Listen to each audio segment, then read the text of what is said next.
Hora de conversar com Mônica Bergamo. A Mônica sempre traz números exclusivos, né, adiantados por ela mesma, a respeito dos boletins epidemiológicos aqui no Brasil.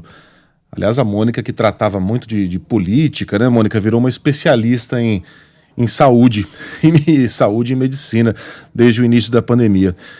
E aí, esse novo boletim mostra um salto em internações por problemas respiratórios. Mônica, conta pra gente, bom dia.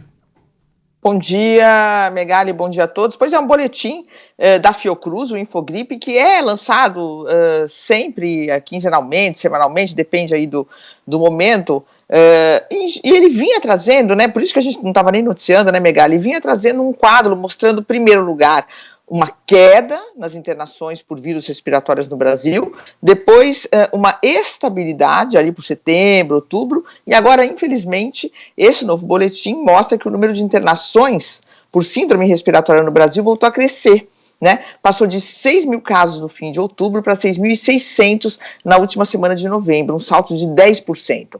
É um salto considerado importante porque, Megali, o que preocupou nesses dados? Preocupou o fato de o crescimento ter se dado em praticamente todas as idades.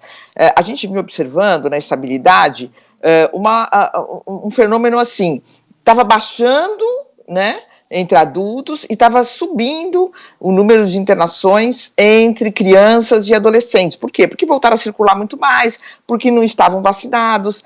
Então, a média ficava estável, mas as idades, você tinha idades subindo e outras baixando. Agora não, agora praticamente em todas as idades se verificou um aumento no número de internações.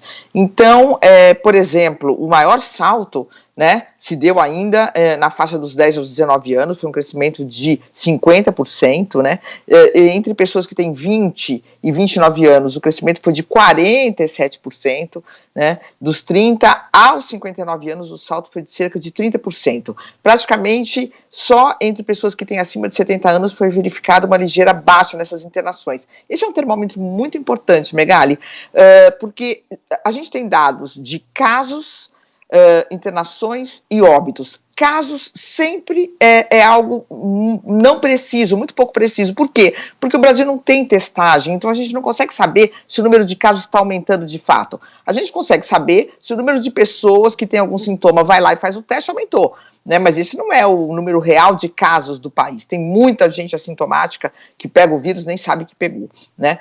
E óbitos, há um atraso constante nas notificações de óbitos. Internação não, internou, registra e vai parar lá no Infogripe. E a grande maioria tem sido, de fato, pelo novo coronavírus. Então, esse é um termômetro muito importante. O coordenador do Infogripe, o Marcelo Gomes, ele diz o seguinte, que essa alta não pode ser acreditada à nova variante, não pode ser acreditada à Ômicron, que ainda não é prevalecente no Brasil, está chegando agora no Brasil. Ele acredita que essa alta se deve à baixa de guarda geral da população brasileira, né, que relaxou bastante com a queda significativa dos casos, com o êxito da vacinação, que fez as internações e os óbitos despencarem no Brasil, mas agora a gente verifica esse salto e ele preocupa justamente porque ele está sendo uma subida uniforme em todas as faixas etárias, com destaque negativo para os estados do Pará, do Ceará e do Rio de Janeiro, né? Rio de Janeiro, cidade em que o prefeito Eduardo Paes já está anunciando um animado carnaval aí para 2022, muitas flexibilizações, talvez não seja ainda a hora, e esse é mais um sinal, né, Megali, esse salto de 10% e uniforme em todas as faixas etárias, crescimento verificado em todas as faixas etárias da população, mais essa Ômicron chegando, o governo de São Paulo revendo a questão das máscaras, né, provavelmente vai recuar nessa determinação de liberar máscaras ao ar livre,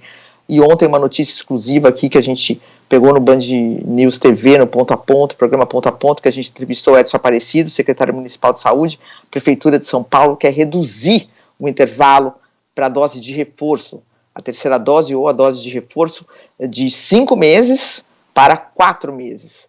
Né? 1 milhão e 200 mil pessoas poderiam ser vacinadas imediatamente se a Anvisa aprovar esse pleito da cidade de São Paulo.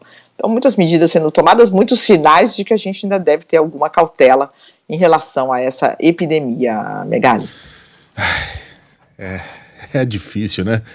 Parece que o negócio não vai acabar nunca, que a gente está sempre ali como uma onda no mar, subindo e descendo, aí de repente vem um tsunami, nos arrasta para a areia de novo.